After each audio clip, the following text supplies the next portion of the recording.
sebagaimana disampaikan oleh Nabi Muhammad sallallahu alaihi wasallam, ad-dunya mal'unah, dunia itu terlaknat, ya, dan semua yang di dalamnya terlaknat kecuali orang yang berilmu, orang yang mencari ilmu, dan orang yang berzikir pada Allah, dan segala hal yang membantu orang berzikir pada Allah subhanahu wa ta'ala.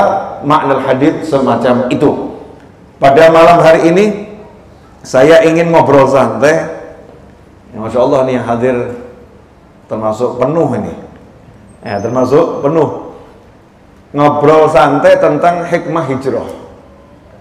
Meskipun Nabi hijrahnya nggak di bulan Muharram, tapi bulan Muharram sebagai penanggalan Islam yang kita kenal dengan tahun Hijriyah. Tahun Hijriyah diambil momentumnya hijrahnya Nabi Muhammad sallallahu alaihi wasallam. Kenapa kita akan bahas hikmah hijrah? Karena ini menyangkut pribadi mulia, manusia yang paling mulia, ciptaan Allah yang termulia, yaitu baginda Muhammad sallallahu alaihi wasallam, di mana Allah Ta'ala telah mewahyukan, laqad kana lakum fi rasulillahi uswatun hasanatun liman kana yarjullaha wal yawmal akhir wa dzakarallaha katsira. Sungguh laqad kana, buat kalian semua yang menginginkan Allah dan menginginkan hari akhir, sudah ada contoh yang terbaik, uswah hasanah, contoh yang terbaik, yaitu pada diri Nabi Muhammad sallallahu alaihi wasallam. Buat kita semua, kalau pengen contoh yang terbaik, gak usah repot-repot, karena sudah diberi contoh oleh Allah, yaitu Nabi Muhammad sallallahu alaihi wasallam. Wahyu Allah ini maknanya banyak. Tadi siang saya ceramah di kantor Pemkot, ya, Tangsel Islamic Center, ya, Islamic Center Pemkot Tangsel. Di antara makna contoh ini begini. Ini saya dapatkan tadi siang ketika ceramah. Jadi buat saya ilmu baru. Kalau buat antum mungkin nggak baru. Ya, buat saya ilmu baru, dapatnya di tengah-tengah ceramah. Dulu kita sewaktu masih sekolah terkadang nakal. Terkadang atau sering? Waktu sekolah itu, ya, dulu SD, SMP, zaman dahulu kala, terkadang nakal. Kalau kita itu mengerjakan ujian, biasanya kan ada soal bocoran, ya. Udah ada bocorannya, kemudian ada jawabannya. Begitu jawabannya itu udah disiapkan, nanti salah satu teman lihat sama, ya, soalnya sama. Maka kita ini yang nakal-nakal sih, kalau yang nggak nakal ya nggak ngalamin ini. Yang nakal-nakal mengatakan, oh mudah. Kenapa? Sudah ada contoh jawaban. Tinggal dicontoh, selesai. Nomor 1 A, 2 C, 3 apa itu? Tinggal contoh jawabannya, nilainya bisa 100. Asal contohnya benar, nilainya 100. Enggak pakai repot, karena ada contohnya. Jadi kita mengerjakan sesuatu, kalau ada contohnya, capek atau enggak capek? Enggak capek, karena ada contohnya. Mudah dan benar. Seorang atasan minta dibuatkan baju seragam. Maka saat itu bawahannya nanya, Pak, ada contohnya? Maka bapak tadi, sang atasan atau direktur, memberikan satu pakaian, kemudian mengatakan ini contohnya. Maka penjahit dengan santai mengatakan, oh kalau ada contohnya enak ini, ada contohnya enak, tinggal dibuat sesuai contoh, selesai. Antum mau bangun rumah, pergi ke tempat seorang arsitek, minta digambar. Ini tanah saya luasnya sekian, tolong digambarkan rumah 2 lantai. Arsitek tadi nanya, sudah ada contohnya belum? Maka kita katakan ada, ini contohnya. Pertanyaan saya, mudah atau susah buat arsiteknya? Mudah. Ngapain? Tinggal nyontok, tinggal nyontek. Nah, ini kalau bahasa anak muda, tinggal nyontek, selesai. Nah, hidup ini enggak susah. Enggak ada hidup susah. Kenapa? Karena untuk semua urusan hidup Allah udah buat contohnya, kita tinggal nyontek. Allah udah buat contohnya, kita tinggal nyontek. Kalau kita contek dengan benar, maka hidup kita beres, selesai, nggak pakai repot, nggak pakai susah. Apapun bentuk kehidupan sudah ada contohnya. Siapa contohnya? Manusia yang terbaik, manusia yang paling luar biasa, baginda Muhammad Sallallahu Alaihi Wasallam.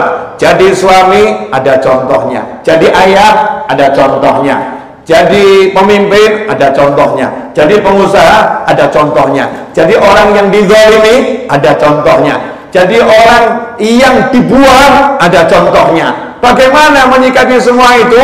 Contohnya adalah Nabi Muhammad Sallallahu Alaihi Wasallam. Tinggal kita contohnya, selesai. Lah anehnya, urusan nyontek kita pinter. Ya, nyontek kita pinter. Buat pakaian nyontok kita pinter. Hidup sudah dikasih contoh, cari jalannya sendiri.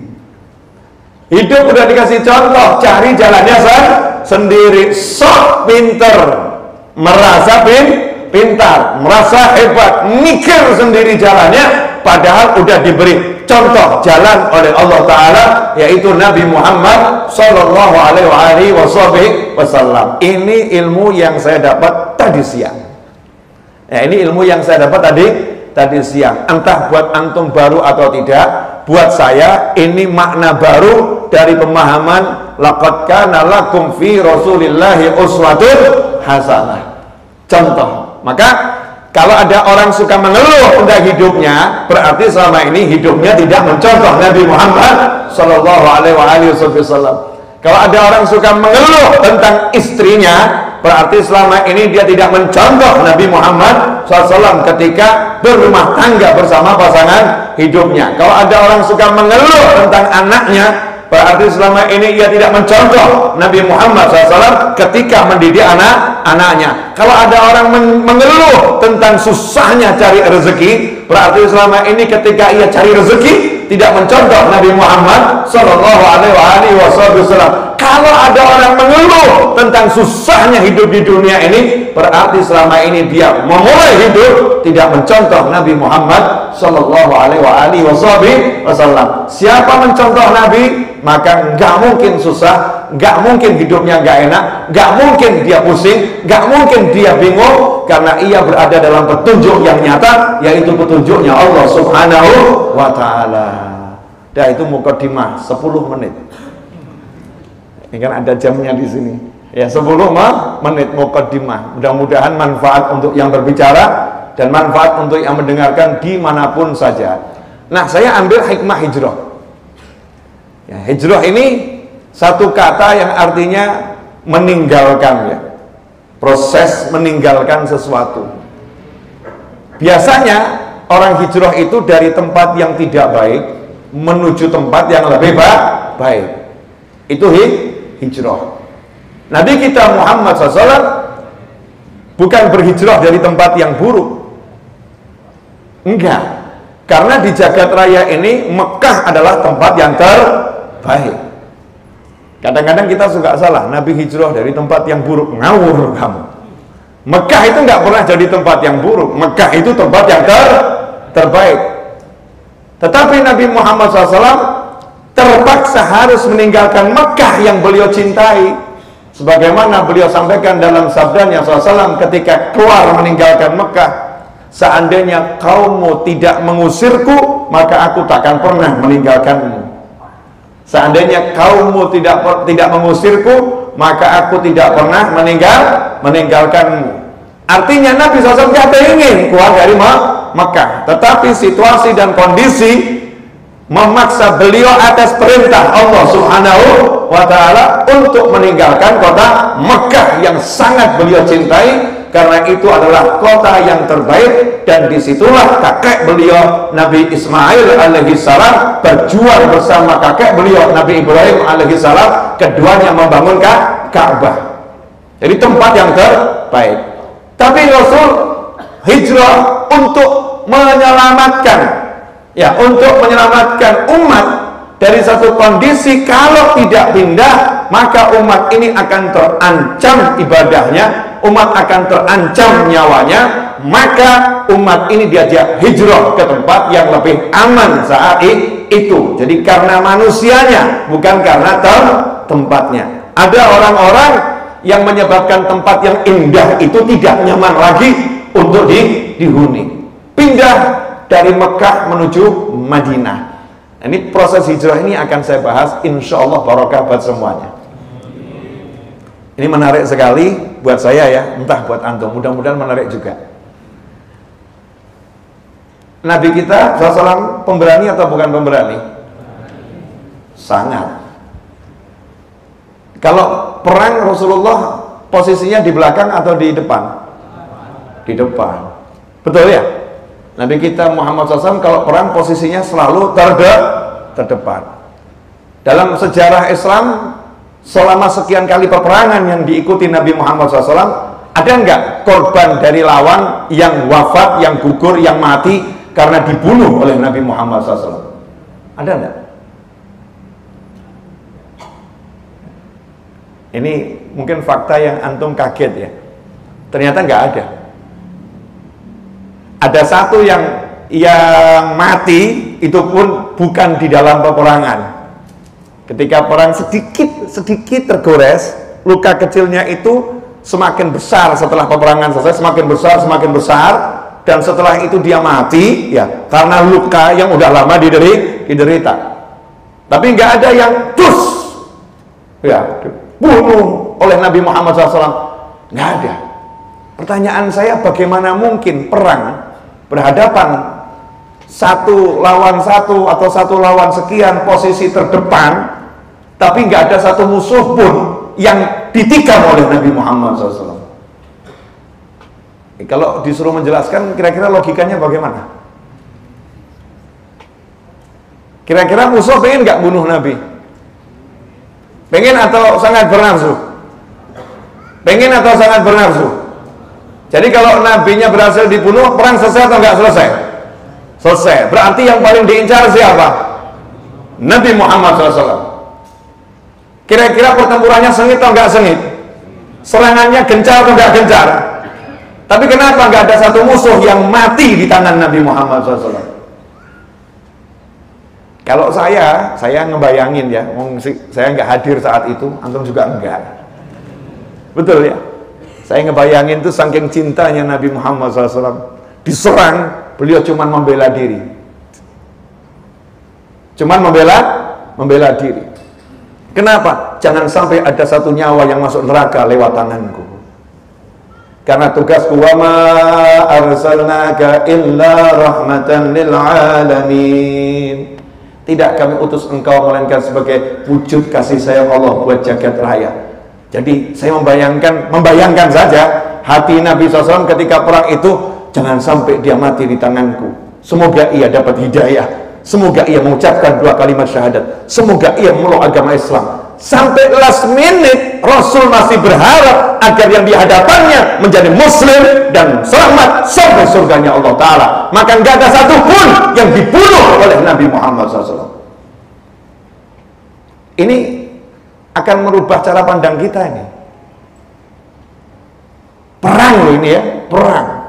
Makanya nanti kalau kita belajar kitab Sahih Bukhari atau Sahih yang lain, kita akan menemukan satu kalimat Nabi Muhammad SAW ketika memberikan briefing kepada pasukan berangkat perang ya, perang itu briefingnya Nabi Muhammad SAW, la tatamannau liqa'al adu.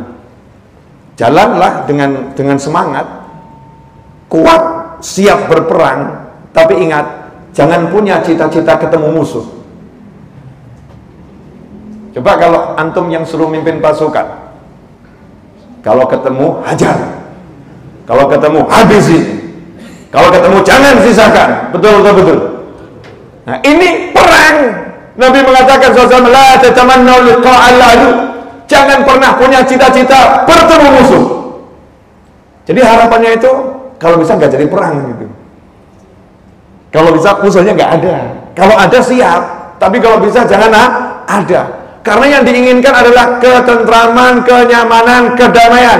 Itu yang diinginkan Nabi Muhammad Sallallahu Alaihi Wasallam.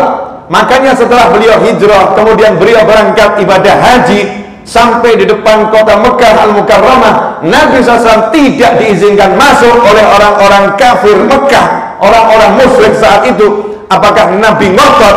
Apakah Rasul mengatakan aku kakekku yang mendirikan Mekah? Apakah Rasul mengatakan aku Rasul yang paling mulia? Apakah Rasul mengatakan bersamaku sekian ribu sahabat siap jadi syuhada, siap mati di jalan Allah? Apakah Rasul mengatakan Allahu Akbar serbu Mekah? La haja wa kalla. Bukan itu yang dilakukan Nabi Muhammad SAW, tapi beliau melakukan perundingan. Gimana caranya tidak terjadi pertumpahan darah? Maka muncullah Sulh Hudaybiyah, perdamaian Hudaybiyah yang hampir semua pasalnya merugikan umat Islam. Hampir semua pasalnya itu merugikan umat Islam. Karena yang buat orang-orang musyrik itu, ini ya Rasul, ini iya. Satu pasal itu yang tampak ya saling menguntungkan. Apa? Selama perjanjian damai ini diizinkan untuk berdakwah kepada siapapun dan kemanapun, dan tidak terjadi peperangan. Cuman itu yang diambil Nabi Muhammad SAW.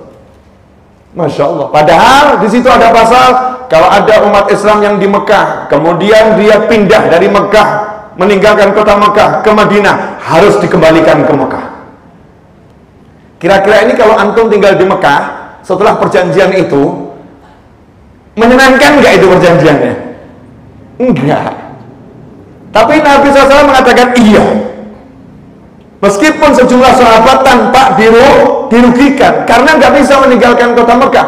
Bahkan ada yang keluar dari Mekah sampai di Madinah, Rasul mengatakan saya nggak bisa terima. Sahabat beliau pengen diterima, tapi ada perjanjian harus dikembalikan. Maka saat itu sahabat berkata, ya Rasulullah, kalau engkau nggak bisa menerima kami di Madinah, kami juga nggak bisa kembali ke Mekah. Maka Rasul membebaskan, terserah, nggak balik ke Mekah nggak jadi masalah, tapi nggak masuk Madinah. Maka sahabat ini berkeliaran di antara Mekah dan Madinah, yang akhirnya orang-orang musyrik pun membatalkan perjanjian karena keberadaan sahabat-sahabat tersebut yang berusaha menteror orang-orang musyrik yang memusuhi umat Islam. Ikhwani rahimakumullah.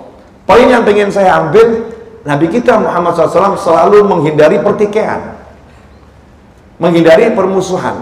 Maka sangat aneh kalau kita, naudzubillah min dzalik, membangun gerakan apapun dengan prinsip di sana ada musuh,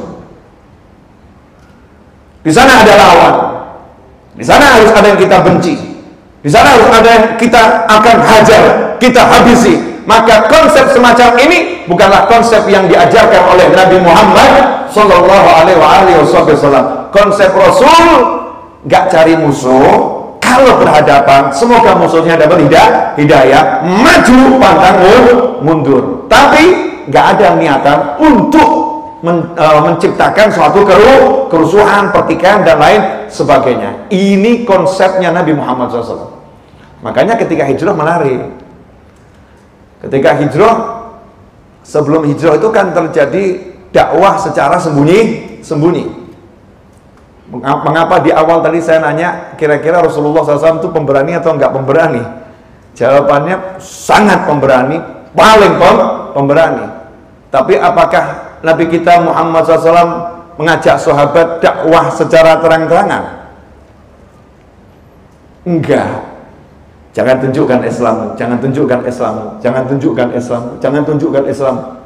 Rasul enggak mengatakan kamu percaya sama saya, kamu iman sama saya, tuh orang-orang kafir gak akan terima keislamanmu, orang-orang kafir gak akan terima keimananmu, maka tunjukkan kamu muslim, jangan takut sama kafir. Kalau kamu mati syahid. Apa Rasul begitu? Enggak. Tidak. Jangan tunjukkan keislamanmu, nanti kamu dibantai. Nyawa ini berharga, jaga nyawamu, jangan cari permusuhan. Dah jalankan saja syariat Islam ini sembunyi. Sampai jumlah sahabat 40 masuk Islamnya Khalifah Umar bin Khattab radhiyallahu taala anhu. Saat itu Khalifah Umar bin Khattab radhiyallahu taala setelah masuk Islam ngajak semua sahabat untuk mengikrarkan Islam secara